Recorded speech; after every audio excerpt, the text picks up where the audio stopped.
Hello everyone and welcome back to another video from Wake&Tech.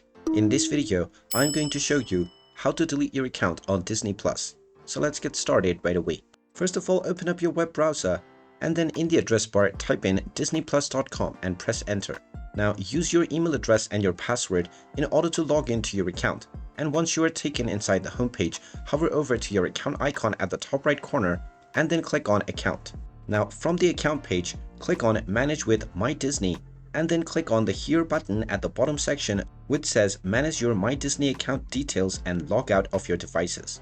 Once you click on this link, click on View Account Management, and if you scroll all the way down from this page, you will find the Request Account Deletion option. Go ahead and click on it, and you will be asked for the reason that you are deleting your account. After going through the steps, and then providing your confirmation to delete your account, and if you don't log back in for 2 weeks, your account will be deleted permanently.